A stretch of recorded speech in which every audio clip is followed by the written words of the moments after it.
ओम सदाशिवसमारंभां शंकराचार्यमध्यमाम् अस्मदाचार्यपर्यन्तां वन्दे गुरुपरम्परां वाक्यकारं वररुचिं भाष्यकारं पतञ्जलिं पाणिनिं सूत्रकारं च प्रणतोऽस्मि मुनित्रयम्।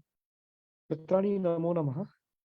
आइए, आपका स्वागत है आज इस कक्षा के अंतर्गत जहां हम पढ़ने जा रहे हैं तद्धितादि तीन अर्थों में समानाधिकरण तत्पुरुष समास के विषय में।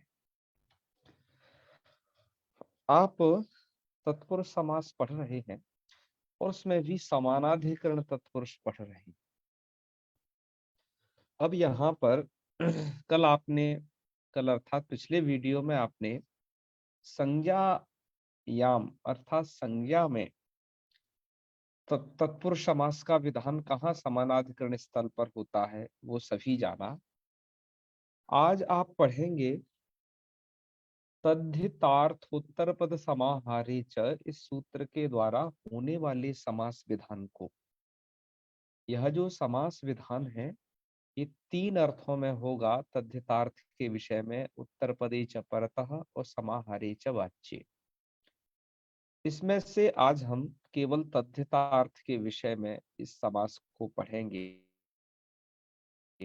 जिसके अंतर्गत सर्वनामनो वृत्ति मात्रे पुंबत्भावः दिक् पूर्व पदाद संज्ञायाम यह और तद्धिते स्वचामादे, इन तीन सूत्रों को भी पढ़ेंगे। और इसमें एक वार्तिक है। सबसे पहले हम समझते हैं सूत्र का अर्थ। सूत्रार्थ है तद्धितार्थ उत्तर पद समाहारे च। सूत्र इसका अर्थ है तद्धितार्थे विषये।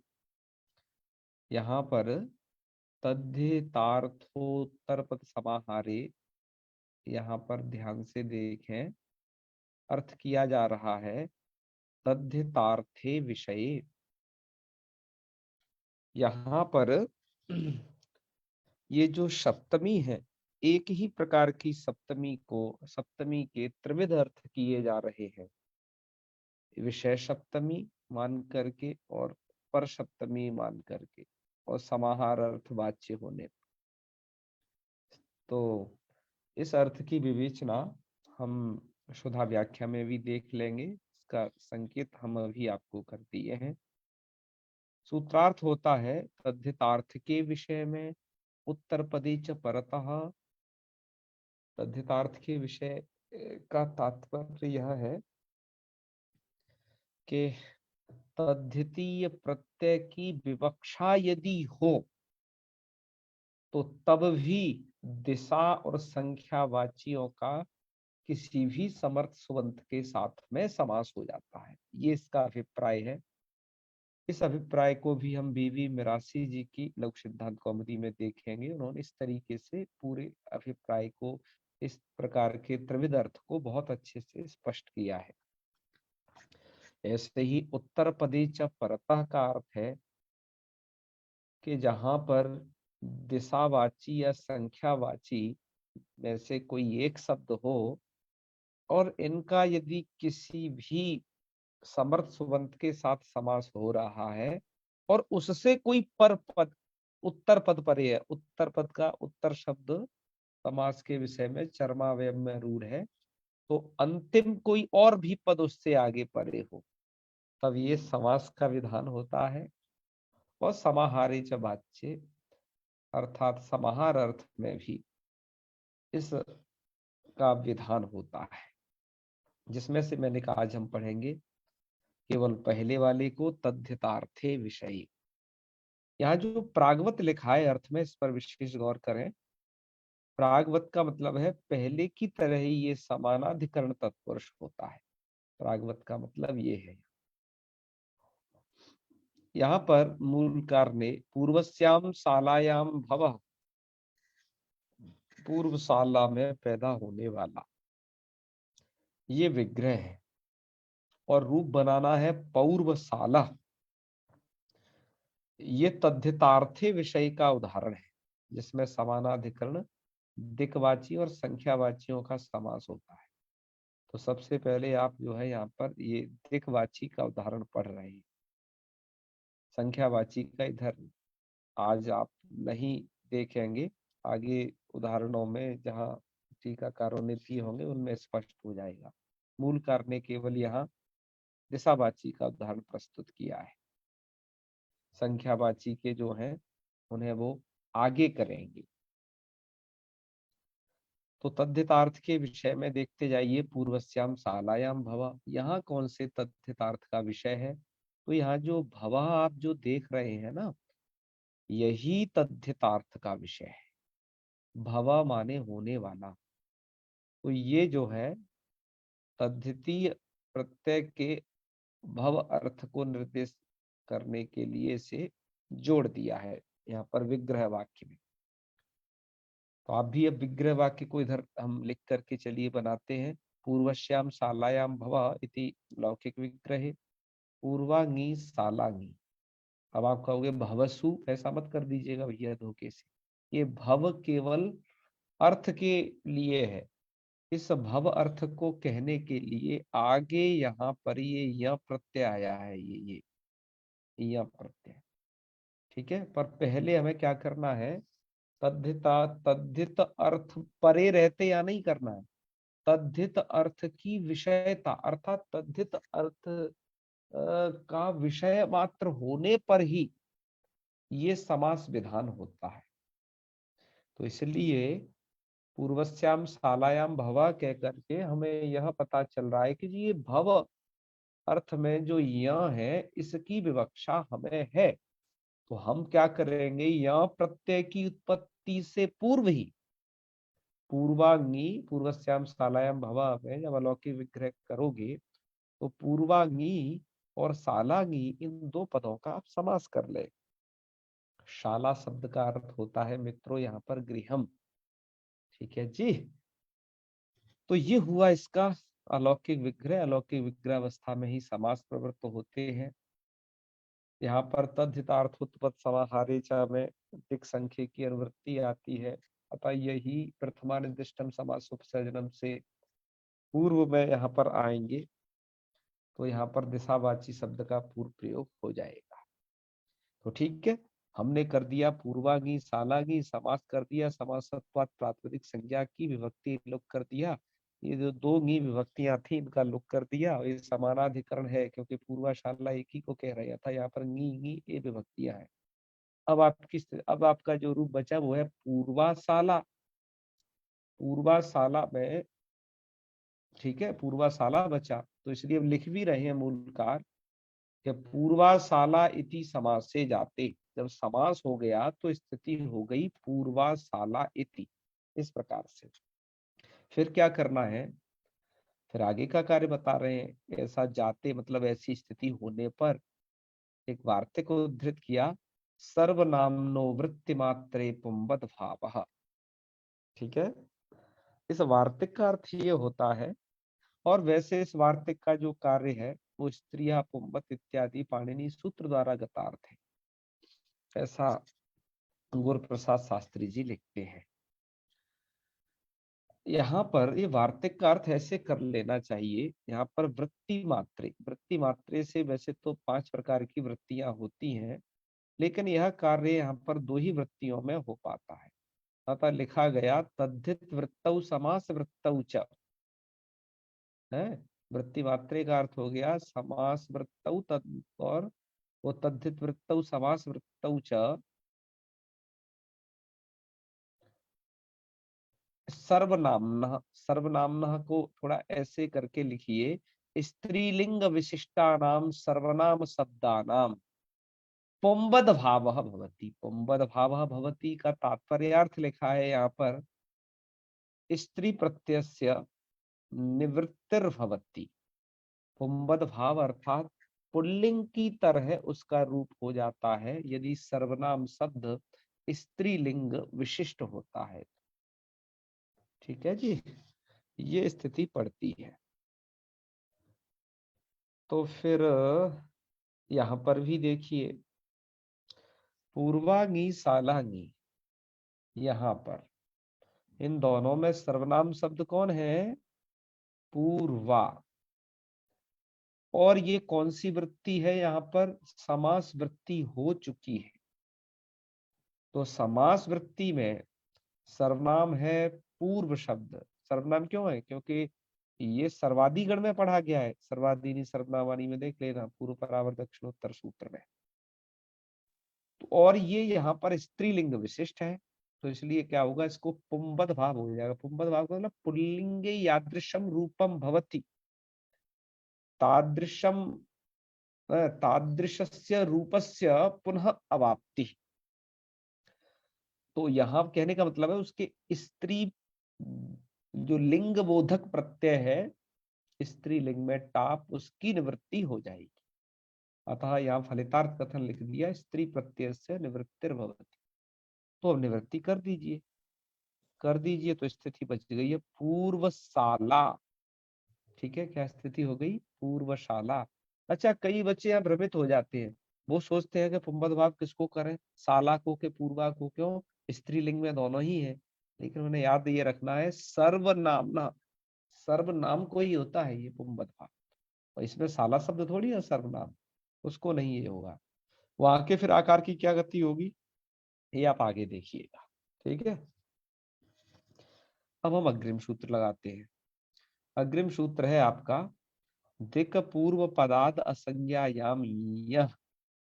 मित्रों, अभी आपने तद्धितीय प्रत्यय को तद्धित प्रकरण में आगे पढ़ना बाकी है, लेकिन आप यहाँ लगातार देखते आ रहे हो, जब आप समास कर रहे हो तो समास होने के अंत में कुछ ये प्रत्यय जुड़ जा रहे हैं। आपने साध्वी भाव में भी देखा था। अब यहाँ पर तत्पुरुष में भी आप ये देख रहे हो कि ये यह प्रत्यय अब हुआ समास होने के बाद। ये तद्धित, तद्धित संज्ञक है, तद्धित इसका नाम है इन प्रत्ययों का। तद्धिती प्रत्यय बहुत सारे हैं जिन्हें आप आगे पढ़ेंगे, इनमें से कुछ आप पूर्व में ही पढ़ ले रहे हो। और तद्धित प्रत्ययों की जो मूल प्रक्रिया है, इसे हम आगे विस्तार रूप से आपसे कहेंगे ही। लेकिन कुछ कुछ सूत्र यहाँ पर आ जाएंगे तो उन्हें आप जाने रहिएगा।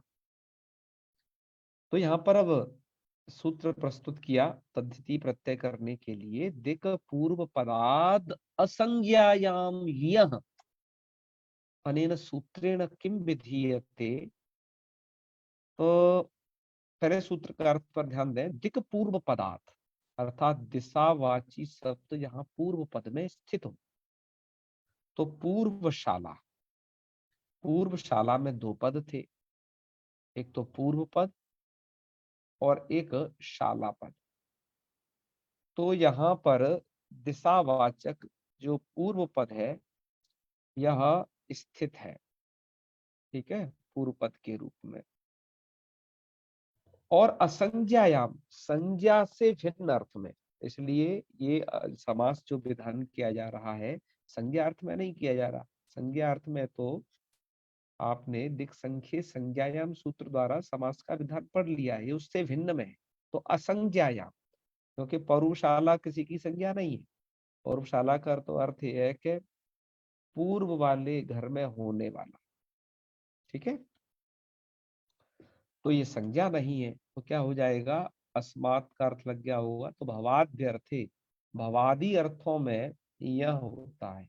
तो भव अर्थ उसमें एक है, ऐसे भवादि अर्थ और भी है। उन अर्थों को हम तद्धित में जानेंगे विस्तार पूर्वक। तो चलिए, यहाँ केवल भव, भव माने होना, होना मतलब उत्पन्न होना, जो पूर्वशाला में उत्पन्न हुआ उसे कहेंगे पौर्वशाला। तो यहाँ प्रत्यय कर लिया है। यहाँ की स्थिति ये है कि ये जो है इत प्रकार की संज्ञा कर देता है यहाँ पर चूटू, ये वाला भैया रस्व रहता है चूटू। तो प्रत्यय का आदि चवर्ग हो या टवर्ग हो, तो यहाँ चवर्ग है, इसके यकार की संज्ञा हो जाएगी तो अकार बचेगा। तो पौर्वशाला आ, अकार के परे रहते ये आजादी प्रत्यय परे है, तो यचिभम सूत्र द्वारा पौर्वशाला की होती है वह संज्ञा। वह संज्ञा होने के बाद है, अभी वह संज्ञा होने के बाद जो यस्यति च से लोप करना है आपको आकार का, लेकिन उससे पहले कार्य और कर लेते हैं, प्रकृति संबंधित कार्य पहले कर लेते हैं, इस प्रत्यय संबंधित पर थोड़ा बाद में जाते हैं। अब आपको यहाँ लगा देना है एतद्धिते स्वचामादे। ये सूत्र क्या करता है, जैसे ही आपने यकार और उसकी संज्ञा की तो यह जो प्रत्यय है ये इत प्रत्यय है। अतः यहाँ पर ये जो सूत्र है तद्धिते स्वचामादे, सूत्र कहता यही है कि इति णिति च, अर्थात चाहे इत प्रत्यय परे हो या णित प्रत्यय परे हो, यह यकार की संज्ञा हो गई अकार बचा, इसलिए यह इत प्रत्यय है। इत प्रत्यय के परे रहते और णित प्रत्यय के उदाहरण आगे मिलेंगे। इस डायग्राम से आप समझ रहे होंगे कि आद्य चो वृद्धि, आदि एच को वृद्धि होती है। यहाँ पर लिखा भी यही बात है, इति णिति च तद्धितेषु अचाम आदेहि अचो वृद्धि। यदि उसमें बहुत सारे अच हों उस पद में तो आदि अच को वृद्धि हो जाती है।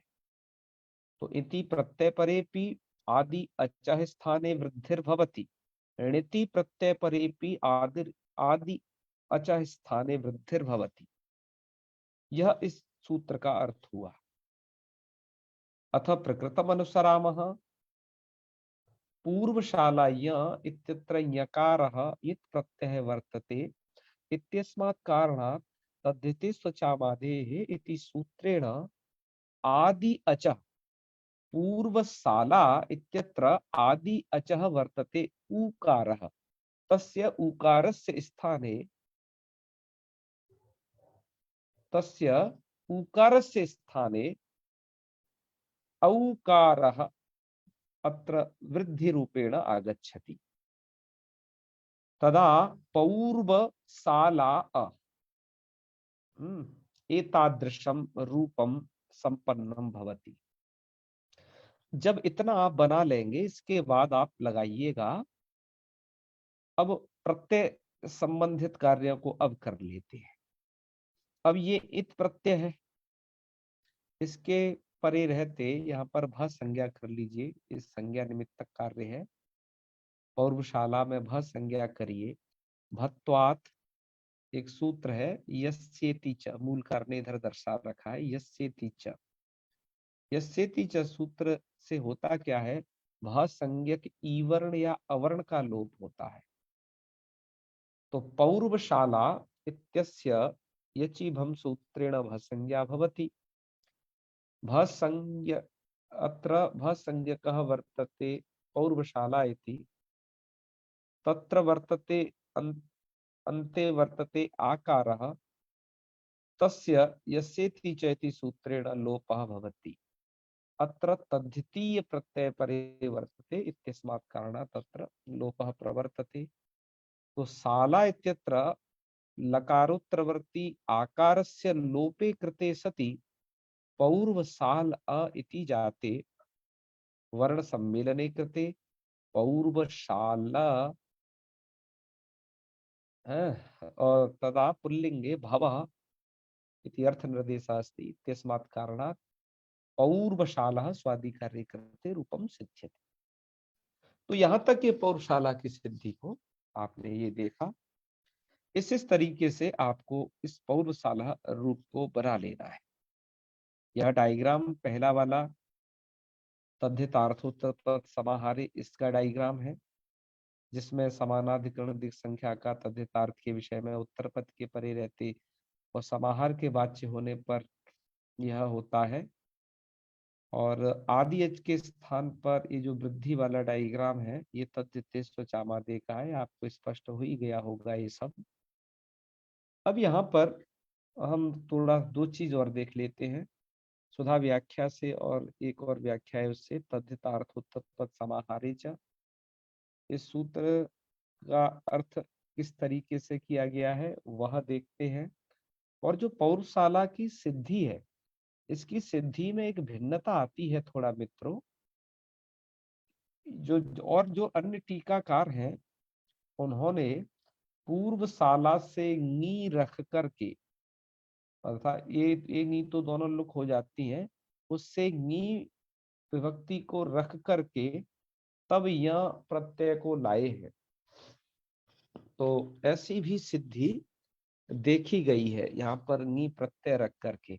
मुझे लगता है कि ये नी प्रत्यय रख करके फिर तद्धितीय प्रत्यय लाने का औचित्य यही है सुबंत से तद्धिति आते हैं प्रत्यय, इसलिए शायद कुछ टीकाकारों ने इसे लगाया है। उसमें भीमसेन शास्त्री जी भी हैं, गीता प्रेस के टिप्पणीकार भी हैं, उन्होंने ऐसा किया है। जी सरोज जी क्या पूछना चाहते हैं बताएं, फिर हम आगे बढ़ेंगे, आगे चर्चा करते हैं। सर्वनाम वृत्तिमात्र पुंगवद्भाव, यहाँ पर वृत्तिमात्र का मतलब क्या है? तद्धित वृत्ति या समास वृत्ति? दोनों, तद्धित वृत्ति एंड समास वृत्ति, अपने अर्थ में लिखा भी है दोनों वृत्तियों को। 5 वृत्तियां होती है ना, उनमें से 2 वृत्तियों का ग्रहण करना है, क्योंकि और वृत्तियों में स्थिति बन नहीं पाती है शायद, तथा टीकाकार लिखते नहीं है ऐसे। जी सर। ये दोनों सर, वृत्ति ले पूर्वशाला में तद्धित वृत्ति और समास वृत्ति दोनों ही है। है तो दोनों, पर वो तद्धित वृत्ति तो आगे होगी, अभी जी जो सर। हो चुकी है वृत्ति वो तद्धित, वो समास वृत्ति हो चुकी है। और समास वृत्ति होने के बाद इस सूत्र को, ये सूत्र लगा है, समास वृत्ति होते ही सूत्र लग के पूर्वशाला जब बन गया, जी तब सर। उसके बाद जो है तद्धिति प्रत्यय आया है। ये प्रक्रिया है, इस क्रम से करना है, ठीक जी है। सर। अतः चकार जो है या और के अर्थ में है ये। तो मैं आपको कुछ अर्थ के विषय में बता रहा था, उन टीकाकारों के विषय को एक बार देख लेते हैं। हम स्वतः व्याख्या को लगातार इस दौरान देख ही रहे हैं। अब सुधा व्याख्या है भैया ये वाली, देखो यहाँ पर इन्होंने रूप सिद्धि तो कोई ढंग से दी नहीं, पर इसके अर्थ को लेकर के बड़ी बातें अच्छी कही है, वो देखिए। यहाँ पर ये बताते हैं, यहाँ से देखते हैं इसे, तद्धितार्थे विषय इति, इसको लिखते हैं ये तद्धिता। इससे भी पूर्व में जाओ थोड़ा सा, मुझे लगता है पिछले पेज पे भी कुछ बातें शेष हैं। ये यहाँ लिखी है इन्होंने, जिसको हम बताना चाहते हैं। तद्धितार्थे, तद्धितार्थ उत्तर पद समाहारे पे लिखते हैं ये कि एकापि सप्तमी विषय वेदात विद्यते। जो एक सप्तमी है सूत्रस्थ, उसका विषय भेद से भेद हो जाता है। तत्र तद्धितार्थे इत्यंसे, तद्धितार्थ इस अंश में वैषयिक आधार है वहां पर, इसलिए अर्थ होता है तद्धितार्थे विषय। इसका अर्थ और भी आगे स्पष्ट करेंगे ये, उसको ये करेंगे कि भविष्यत अर्थात आगे यदि तद्धिति प्रत्यय होने वाला है, इस तरीके से उसे कहेंगे। उसके बाद कहते हैं उत्तर पदे च परतः को लिखा है कि ये सामीपिक उत्तर पद इत्यंश से सामीपिकम आधारत्व आदाय पर सप्तमी, सामीपिक आधार को मान करके पर सप्तमी है, ठीक है। यानी कि औपश्लेषिक सप्तमी मानो और उसको आप वैश्विक सप्तमी मानो। और समाहारं से तू वाच्यतया, समाहारे च वाच्ये, यहाँ पर वाच्यतया आधारे सप्तमी, आधारत्व सप्तमी। इस तरीके से इन्होंने तीनों सप्तमी का व्यवधान किया और लिख रहे हैं कि और पूर्व सूत्र से अर्थात दिक् संख्य संज्ञायाम इस सूत्र से तद्धितार्थ उत्तर पद समाहारे सूत्र में दिक् संख्य इनकी भी कंटिन्यू अनुवृत्ति होगी। तद्धितार्थे विषय को ऐसा अर्थ लिख दिया इन्होंने, तद्धितार्थे विषय अर्थात भविष्यत तद्धित जन्य ज्ञान विषय सती, अर्थात तद्धिते भविष्यति यावत, अर्थात भविष्य में तद्धिति प्रत्यय होने वाला है तो ये हो जाएगा, ठीक है। और प्रागवत जो वृत्ति में लिखा है उसका यही अर्थ लिख रहे हैं कि समानाधिकरणेन समस्यते सच तत्पुरुष, और वो तत्पुरुष संज्ञक होता है, ऐसे यहाँ अर्थ कर लेना चाहिए। इसके बाद इन्होंने पौरुषशाला वगैरह बनाया तो है इधर से, पूर्वस्याम शालायाम भव इत्यर्थे तद्धितार्थोत्तर समाहारेति समासे कृते दिक् पूर्व पदातिथि यह प्रत्ययस्यति जयति आकार लोपे। बहुत शॉर्टकट लिख दिया है, हम इसे भी अभी जब गीता प्रेस वाली पुस्तक से पढ़ेंगे अभी, अब सिद्धियों को देख लेंगे। अभी हम बीवी मिरासी जी पुस्तक से जहाँ पर उन्होंने इस अर्थ का विश्लेषण किया है वह और देखने लायक है, वो भी आपको देखना चाहिए। तो आइए इस पुस्तक में कुछ बढ़िया तरीके से अर्थ को निर्देशित किया है। मित्रों, मैं अर्थ के लिए बार बार इसलिए कह रहा हूँ, इस सूत्र का अर्थ समझने में बड़ी समस्या होती है छात्रों को। मैं जब जब इस सूत्र को पढ़ाया हूँ तो छात्रों को बाकायदा डायग्राम बना के पढ़ाया हूँ। अतः मैंने भी आपके लिए यहाँ ये डायग्राम प्रस्तुत किया। और आइए इसके अर्थ को यहाँ देखते हैं। तद्धितार्थो तो समाहारे, उसमें जो बच गया उससे आगे की स्थिति इसमें है। तद्धितार्थे का मतलब ये है कि समासात परम तद्धित प्रत्यय कर्तव्य। समास जहाँ हो गया, समास होने के बाद जब तद्धित प्रत्यय की कर्तव्यता हो, उसकी तद्धित प्रत्यय की संभावना मात्र होने पर ये हो जाए। उत्तर पदे का अर्थ कर लिया समासांतरस्य, उत्तर पदे पर था, अर्थात समास होने, जिन दो पदों में समास हो गया उसके बाद उत्तर पद परे हो। मैं इसको उदाहरण सहित आपको जब पंचगम इधर पढ़ाऊंगा तो वहां ही पूरा बताऊंगा। और यहाँ पर इसको सिद्ध करना शुरू कर दिए कि पूर्वस्याम शालायाम भवः इत्यर्थे तद्धितार्थ विषये प्रथमम पूर्वाशाला इत्येतयोः समासे कर्तव्य। इनका पहले समास कर लेना तो पूर्वाशाला बन जाएगा। तो पुंबद भावम आह, यहाँ पुंबद भाव कर लेना, सर्वनामनः वृत्ति मात्रे पुंबद भाव इस वार्तिक से। इसका इन्होंने अभिप्राय लिखा है ऐसे इस वार्तिक का कि यत् किमपि सर्वनामनो लिंगम भवतु तत्परित्यज्य तद्धित समासादिषु सर्ववृत्तिषु तदात्मनः पुंबद रूपम धारयति इत्यर्थः। एतेन पूर्वशाला इति जाते। अब ध्यान देना, इससे पुंबद भाव होने पर पूर्वशाला ऐसा प्रयोग बन गया। मैं आपको जो ये बताना चाहता हूँ इस सिद्धि के माध्यम से ये कि देखो, पूर्वशाला बनाने के बाद यहाँ पर भव अर्थ में सीधा तद्धिति प्रत्यय कर लिया गया है, लेकिन यहाँ थोड़ा अंतर पड़ रहा है। कुछ टीकाकारों ने यहाँ पर पूर्वाशालांगी और बाद में भव अर्थ वाला यह प्रत्यय जोड़ा है। ठीक है, अभी मैं जिसकी चर्चा आपसे किया ये, तो मैं उसके लिए फिर आपको एक दो टीका और दिखाऊंगा, उससे आप समझ जाएंगे कि, और फिर आप पर निर्भर है कि आपको कौन सा पक्ष उसमें ठीक लग रहा है। तो ऐसा तद्धिति प्रत्यय करने पर क्या होगा, तो दिक् पूर्व पदादियां को इन्होंने इधर दर्शा दिया कि दिक् पूर्व पदम यस्य तस्मात् समासात् तत्र भव इत्यादि अर्थेषु यह स्यात्। न तो असंज्ञायाम का अर्थ है, न तो संज्ञायाम, संज्ञा से भिन्न अर्थ में ही ये होता है।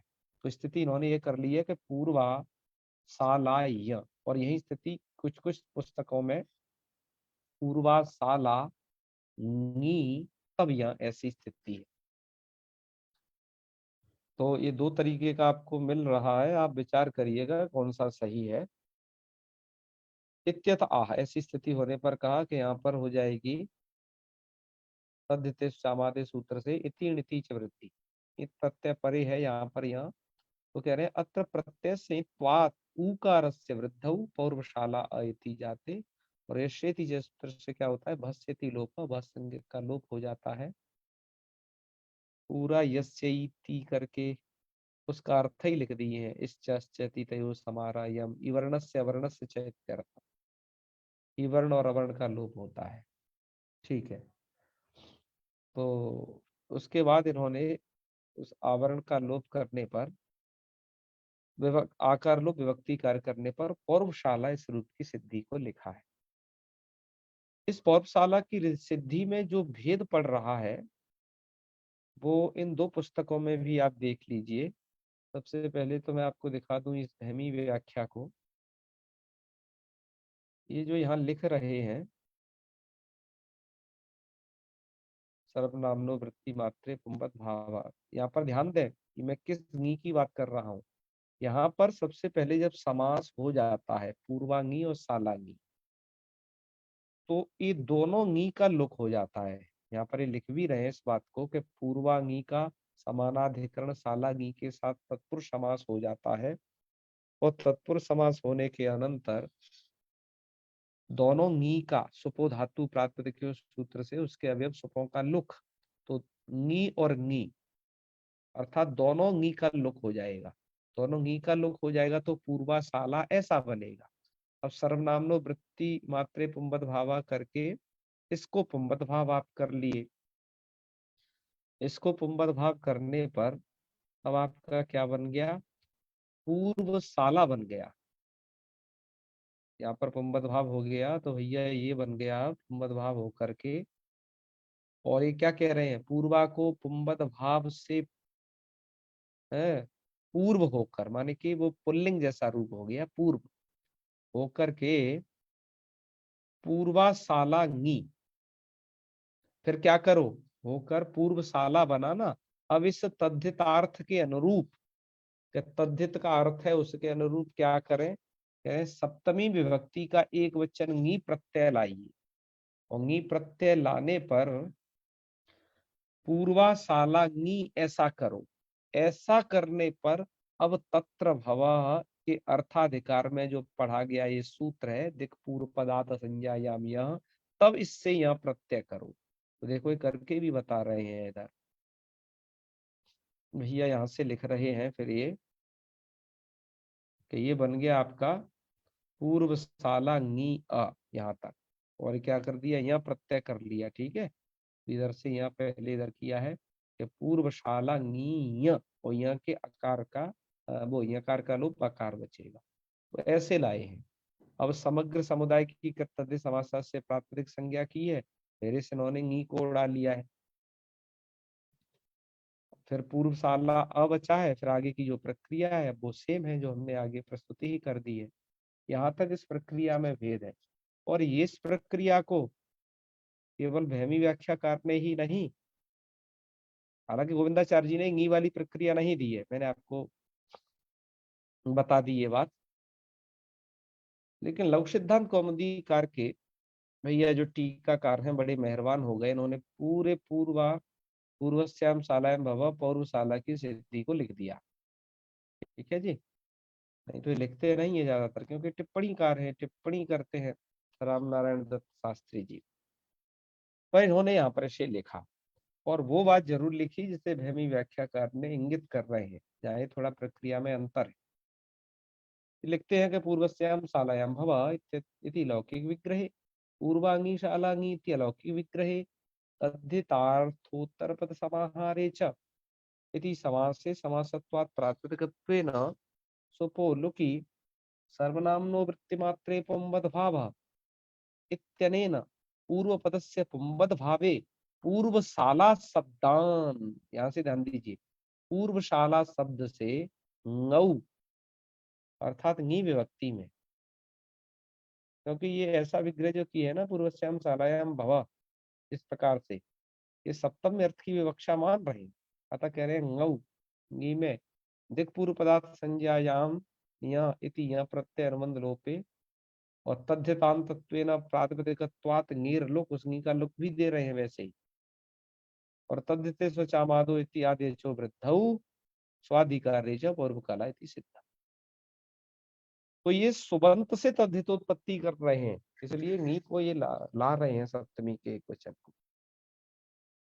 तो ये पक्ष सही लगता है क्या, आप भी भैया चिंतन करें और हमें बताएं। तो आज हम केवल पौरुषाला को ही पढ़ेंगे मित्रों, आगे और भी पढ़ना था लेकिन हमने थोड़ा वो विषय भी बना नहीं पाया, इसलिए अब हम कल पढ़ेंगे है इस विषय को। तो आज लेते हैं आपसे यहीं तक विदा। आज हमारे साथ में काफी और भी नए लोग जुड़े, बड़ा अच्छा लगा। नए का मतलब है तो पुराने ही, लेकिन अब नए रूप में मैंने पुनः देखा उन्हें। चलिए सबको है गणेश जी, हर हर महादेव, राजकुमार जी को भी नाम गुरुजी। चले। जी जी महादेव, समापन करते हैं। ओम सर्वे भवन्तु सुखिनः, सर्वे सन्तु निरामया, सर्वे भद्राणि पश्यन्तु, मा कश्चित् दुःखभाग् भवेत्। ओम शांति शांति शांति। सर्वेभ्यो नमो नमः। शुभ रात्रि। प्रणमामि।